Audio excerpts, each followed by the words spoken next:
নমস্কার বন্ধুরা, সিরিয়ালের সাতকাহন চ্যানেলে আপনাদের স্বাগত জানাই। চলে এসেছি তারে ধরি ধরি মনে করি সাতকাহন নিয়ে। দেখা যাচ্ছে ওরা তো সব দিতিদের বাড়িতে গেছে। আর যখন দিতির বাবা বলল যে ঠিক আছে আমি একটা জিনিস নিয়ে আসছি, সেটা দেখে বুঝতে পারবো যে ও যদি সত্যি দিতি হয় তো স্মৃতি ফিরে আসবে করে দিতির মায়ের ফটোটা নিয়ে এলো, দিতিকে দিল। তো দিতি তো মানে ওর একটু একটু মনে পড়ছে কিছু স্মৃতিতে। এখন ওর যে বাড়িতে যে কাজ করে, রান্না করে কাকা, ও দেখছে বিপদ। দিতি যদি প্রমাণ হয়ে যায় তবে তো দিতির চরম বিপদ, ওকে মেরে ফেলবে এরা, সে তো কাকাটা জানে। আর গোরাও হা কৃষ্ণ করছে নিয়ে। পরে পুলস তখন বলতে লাগলো, দিদি দেখো এটা তোমার মা, তুমি নিজের মাকে কত ভালোবাসতে, তুমি মাকে চেনো, তুমি রূপ নও, তুমি দিতি বলতেই আছে। তখন না ওই বুড়োটা কেক নিয়ে এলো, নিয়ে বলছে, দিদিকে বললো যে কেক খাও। তখন না পুলস তো বুড়োটার উপর খুব রেগে গেল, একদম মাঝখানে কথা বলবে না, এই বলবে না, দিদি দেখো তুমি এই দিদি, ও যে গোরা যতই তোমাকে রূপ প্রমাণ করার চেষ্টা করুক কিন্তু তুমি এই দিদি। দিদি তখন ওর মায়ের ফটোটা দেখছিল, চিনতে এত কথা শুনে দিদির তো মাথা হয়ে গেল গরম। ওর আগেও ও কেকটা নিয়ে আর পুলস্তর মুখে ঠুসে দিল। বলছে তখন দেখ তেরি কি, তখন থেকে ম্যাঁ ম্যাঁ ম্যাঁ ম্যাঁ করে যাচ্ছে। আর একটা যদি কথা বলো, আরেকবার আমাকে দিতি বলো না তো থাপ্পড় মারবো তোমাকে।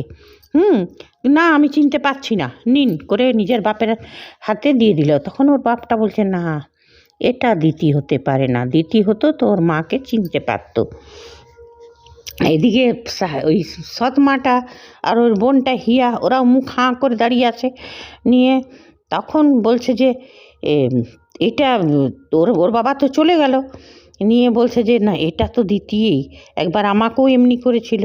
তখন ওর সৎমাটার মনে পড়লো যে ওর বার্থডে পার্টিতে ও সৎমায়ের সব ড্রেসগুলো দিয়ে দিয়েছিল ঘরের কাজের লোকদের, আর যখন বলছিল তখন এমনি মুখটা বন্ধ করে দিয়েছিল, অ্যাপেল না কিছু দিয়ে মুখটা বন্ধ করেছিল। মনে পড়ে গেল সেইটা নিয়ে। তারপর বলছে দেখে নিলে তো পুলস, হ্যাঁ দিতির বাবা তখন ছিলই, বলে দেখে নিলে তো পুলস তো ও দিতি নয়, ও আমার স্ত্রী রূপ। এইবার যদি তুমি আমার স্ত্রীর দিকে চোখ তুলে তাকাও না তো তোমার আমি চোখ বার করে নেব। এই বলে চলো রূপ করে চলে গেল। এদিকে কুন্তলিনী তো পুরা খুশি মানাচ্ছে যে নিয়ে গেল ওকে, ভালো হলো। তারপরে যখন ওরা ঘরে ফিরে এলো সবাই দেখে খুব খুশি হয়ে গেল। আর কুন্তলিনী ঠাকুরের বাসনপত্র নিয়ে যাচ্ছিল, হাত থেকে পড়ে গেল। তখন দিতি এই রূপ মানে দিতিরূপী রূপ যে এরপরে বলছে, এই রূপরূপী দিতি যে বলছে যে তুমি আমাকে দেখে খুশি হওনি, তোমার বাসনপত্রগুলো পড়ে গেল কেন?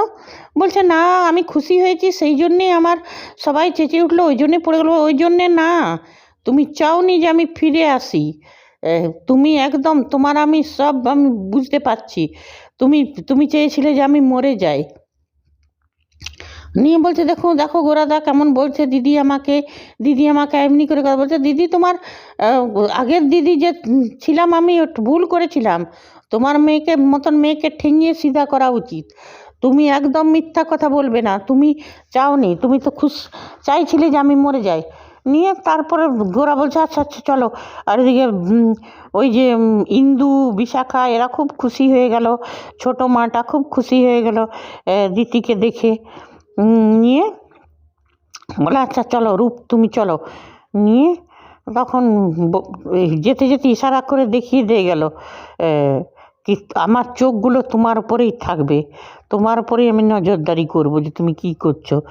নিয়ে সেটা চলে গেল। তারপরে সবাই দেখা যাচ্ছে খাবার টেবিলে খেতে বসছে, তো সব মুড়ি টুড়ি কী খাচ্ছে। নিয়ে দিদি বলছে আমি ওটা খেতে পারবো না, আমি রোজ একই জিনিস খেয়ে খেয়ে আমার মুখ ব্যথা হয়ে গেল, আমি আজ ওটা খাবো না। তো বলছে তাহলে কি খাবে? তো বলছে দেখো আমি তোমাদের বলাতে আমি ভেজ খেতে শুরু করেছি, আমরা যেটা হ্যাঁ কাল থেকে আমি আবার খাবো এটা, কিন্তু আজ আমি খেতে পারবো না প্লিজ, আজ আমার বউ অনেক কষ্ট হচ্ছে। তো বলছে কি খাবে তাহলে তুমি?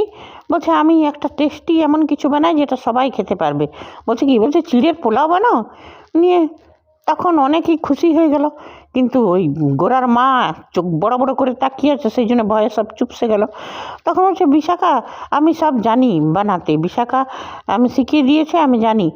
তো সবারই খেতে ইচ্ছে করছে, কিন্তু মম তুমি যে আছো সেই জন্য ভয়ে আর কেউ বলছে না। নিয়ে পরে বলছে যে আমি আজকে গ্র্যান্ডপা তুমি খাবে তো? নিয়ে পরে ও চিড়ের পোলাও বানাতে, তখন ওর বড় জ্যাঠা বলে উঠছে ওইদিকে যাবে না, ওইদিকে মহাপ্রভুর রান্নাঘর, তুমি এইদিকে তুমি এই রান্নাঘরে যাও। বললো ঠিক আছে। আর কুন্তল কী করেছে, গ্যাসের পাইপটা খুলে রেখেছে, দরজা বন্ধ করে দিয়েছে, যে যেমনি দিতি জ্বালাবে আগুন আর মরে যাবে। হ্যাঁ, তো কুন্তল এই সব বুদ্ধি করে রেখেছে, আর বাইরে দাঁড়িয়ে আছে। দিতি গেছে মোবাইল দেখে দেখেও তো খাবার বানাচ্ছে। নিয়ে চিড়েটাকে এই করলো, নিয়ে যখন মাচিস জ্বালতে যাবে কিছুতেই আর মাচিস জ্বলে না। নিয়ে মহাপ্রভুর লীলা, হঠাৎ করে খুব দমকা বাতাস উঠলো, জানলাগুলো খুলে গেল সব। নিয়ে পরে জানলাগুলো খুলে গ্যাস মানে অনেকটা তো গ্যাসটা বেরিয়ে যেতে লাগলো। নিয়ে তারপরেও মাচিসটা আর জ্বলছে না। নিয়ে তখন এদিকে ওর দাদু বলছে যে একবার রান্না করতে যে ছেঁকা লেগেছিল, কি জানি আগুন থেকে বাঁচাবে মেয়েটাকে, অসুস্থ শরীর তো, রান্নাঘরে গেছে। গোরার মনে পড়ে গেলো যে রূপো মানে আগুনের জ্বলনকে খুব কষ্ট হতো রূপোর। তখন গোরা তাড়াতাড়ি গেল, নিয়ে পরে বলে কি হচ্ছে তোমার? হ্যাঁ, নিয়ে রূপ দিতি দরজা জানলাগুলো বন্ধ করে দিয়েছিল হাওয়ার জন্য, যে এত হাওয়া কোথা থেকে আসছে। তারপরে গোরা গেল, কি হচ্ছে, কতটা বানালে? তো বলছে যে দেখুন না, মাচিসটাই জ্বালাতে পারছি না, তো কি বানাবো? বলছে দেখি আমি তখন কুন্তল দেখছে এখন যদি মাচিস জ্বালায় তো গোরাও তো পুড়ে মরবে। তখন কুন্তল তাড়াতাড়ি এসে বলছে গোরাদা গ্যাসের গন্ধ পাচ্ছ না? মনে হচ্ছে কি গ্যাসের গন্ধ বেরিয়ে যাচ্ছে। তখন বলছে হ্যাঁ সেই তো, দেখছে গ্যাসের পাইপটা খোলা। তখন রূপ বলছে যে গ্যাসের পাইপ কি করে খোলা? তখন ওই কুন্তল বলছে যে তুই খুলে রেখেছিস মনে হয়। তখন একদম মিথ্যে কথা বলবে না, তুমিই করেছো এটা, না আমাকে পুড়িয়ে মারার প্ল্যান। নিয়ে পরে ওইটা নিয়ে তো হলো। নিয়ে পরে গোরা তখন বলছে আচ্ছা রূপ চলো তুমি চলো। নিয়ে বলছে যে ঠিক আছে, এবার গ্যাসটা ঠিক করে দিল। নিয়ে বলছে চলো তুমি বাইরে আসো। নিয়ে এসছে, নিয়ে বলছে যে এইগুলো আমি খেতে পারবো না কিছুতেই। তখন বলছে যে গোরার মা তোমাকে এইটাই খেতে হবে, না হলে খেও না। বলছে আমি চিড়ের পোলাও বানাচ্ছিলাম সেটা। তখন বলছে যে ওইটা আর কি, ওইটা আবার গ্যাসের মিস্ত্রি আসুক, ও ঠিক করুক তারপরেই। তখন বলছে তাহলে আমাকে 100 টাকা দিন, আমি বাইরে গিয়ে খেয়ে আসছি। তখন গোরা দিতে যাবে, আর গোরার মা হাতটা ধরলো। তখন বলছে যে খাওয়ার জন্যে স্বামীর কাছে পয়সা চাই, সেই মেয়ে নোলাই আগুন। তখন দিতির খুব দুঃখ লাগলো ওইটাতে রূপের। বলছে তুমি আমাকে খাওয়ার খোঁটা দিলে? বলছে হ্যাঁ দিলাম, আমরা বৈষ্ণব বাড়ির, আমাদের বাড়ির মেয়েরা ঘরে যেটা হয় সেটাই খায়। তখন দিতি বলল ঠিক আছে, আমি আপনার ছেলের কাছে আর কোনো দিন পয়সা চাইবো না, তবে আমি চাকরি করব। হ্যাঁ, তখন বলছে যে কি না, এটা হতে পারে না। বলছে কেন হতে পারে না? মেয়েদের ইন্ডিপেন্ডেন্ট হওয়া দরকার, নিজের পায়ে দাঁড়ানো দরকার, তাহলেই আর কারো কাছে। তখন ওর মা বলছে আমাদের বাড়ির কোনো মেয়েরা চাকরি কখনো করেনি, এটা বৈষ্ণব বাড়ি, এখানে পুরুষরাও কেউ চাকরি করেনি, গোরা একমাত্র করতো, আমাদের এমনি করেই চলে যায়, তোমারও চলে যাবে। রূপ তো কখনো এমনি, আগেকার রূপ তো বলছে আগেকার রূপ কী করতো আমি জানি না, আমি চাকরি করব। নিয়ে গ্র্যান্ডপা বলছে গ্র্যান্ডপা আপনি কি বলেন? তখন ওই দাদুটা বলছে যে দিদি ভাই আমি তোমার বাথরুম বানানোতে সাই দিয়েছিলাম, কিন্তু এই চাকরি করার ব্যাপারে আমি কিছু বলতে পারবো না। বলে ঠিক আছে আপনারা যে করবেন, কিন্তু আমি চাকরি করবই। করে রূপ চলে গেল নিজের রুমে। এদিকে সবাই একে একে চলে গেল খেয়ে। এদিকে ওর কাকিমাটা বলছে যে এতদিনে একজন এসেছে যে এই ঘরের সব নিয়ম কায়দা কানুন কে সত্যি কথাটা সবারই মুখের উপর বলতে পারে। তখন বলছে তুমি কি বলছো? বলছে হ্যাঁ ঠিকই বলছি, আমারও অনেক কিছু করতে মন হতো এই বাড়িতে এসে নিয়ে দেখলাম সব কিছুতেই বাধা বিপত্তি, আমিও নিজের মনটা চাহিদা। আচ্ছা তুমি বলো তো, বাথরুমটা হয়ে তো সবারই সুবিধা, তো হ্যাঁ তোমার বড় বৌদির অসুবিধা হতো না? কারণ কি সব থেকে আগে উনি চলে যান, তারপরে উনি ইচ্ছে মতো ব্যবহার করেন, আমাদের তো অসুবিধা হতো, আমরা সেটা আগে বলতে পারিনি, আর রূপ সেটা বলেছে। আমার তো আগেকার রূপের চেয়ে এখনকার রূপকেই বেশি ভালো লাগে। বলছে সামান একটা ছোট মেয়ে, বাচ্চা মেয়ে, সে খেতে চাইলো একটু, তো সেটার জন্য খোঁটা দিল, এটা ঠিক না। তারপরে বললো দেখো আমি এই বাড়িতে এসে সব করি, সব কিছু করি, কিন্তু কজন আমাকে চেনে? সবাই চেনে তোমার বড় বৌদিকে। তোমার বড় বৌদি আসলে একটা ক্ষমতালোভী মহিলা। বলছে এই তুমি আমার মিথিলা, তুমি আমার বড় বৌদির নামে এইসব কথা বলো না, এত নিচ। বলছে নিচ কথা না, এটা সত্যি। বাথরুমের জন্য তো সবারই অসুবিধা হয়েছে, সেটা কেউ মুখ ফুটে বলবে না। তবে আমিও মনে করি যে চাকরি করা মেয়েদের দরকার, মেয়েদের নিজের পায়ে দাঁড়ানো দরকার।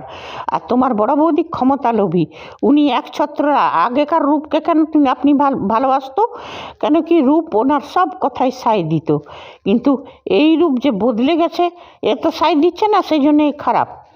তো যাই হোক, আমি আর কিছু বলতে চাই না, তবে এই রূপকে আমার খুব ভালো লাগছে।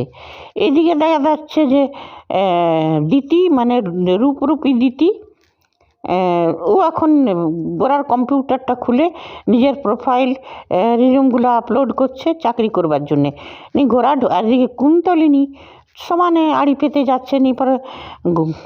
হ্যাঁ, একবার মাঝখানে কুন্তলিনী পুলস্তকে ফোন করে বলেছিল তুমি একটা অকর্মণ্য টেকি, উল্টা পাল্টা বলেছিল, তুমি কিছুই করতে পারলে না, এই না উঠিয়ে নিয়ে গেলে না, এইসব। পুলস্তও রেগে গেছিলো, কুন্তলিনী চুপ করো তুমি। যাই হোক, কুন্তলিনী আবার আড়ি পাচ্ছেন, গোড়া এসছে, বলছে কী করছো রূপ? তখন বলছে আমি নিজের প্রোফাইল আপলোড করেছি, আমি চাকরি করব। বলছে এসব পাগলামি তুমি ছাড়ো। বলছে না ছাড়বো না, আমি করবই। তখন ওকে গোড়া নিয়ে এলো নিজে ঘরের দরজার সামনে, লক্ষ্মণ রেখা টেনে দিল। বলে এই রেখাটার, এটা লক্ষণ রেখা টেনে দিলাম, এই রেখার তুমি বাইরে যাবে না রূপ, না হলে তোমার খুব বিপদ। এদিকে পুলস্তর ফোন আসছে, এবারে দেখা যাক কী হয়। তবে একটা কথা বলবো, সিরিয়ালটা ইন্টারেস্টিং, সব ভালো। আর এই যে গোরার মায়ের রোলটা করছে সত্যি, মানে এমনি মহিলা এমনি শাশুড়ি থাকে।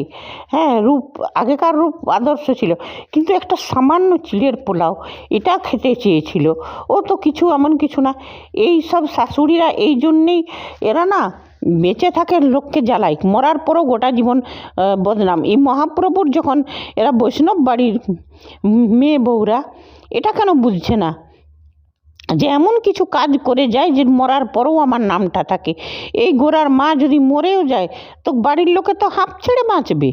তো এমন কিছু করুক, এমন করা মানে শ্বশুরের থেকেও শ্বশুরের উপরে যাচ্ছে, তাহলে এ কেমন মহিলা? তো এটাও তো কারো না কারো বলা উচিত যে তোমার শ্বশুর যেটাতে সাই দিচ্ছে সেটাতে তুমি কি ঘরের গার্জেন? যাই হোক বন্ধুরা, আজ এতটাই। আপনারা যদি আমার সাথে সহমত থাকেন তো কমেন্ট করবেন, না থাকেন তাও করবেন, লাইক করবেন,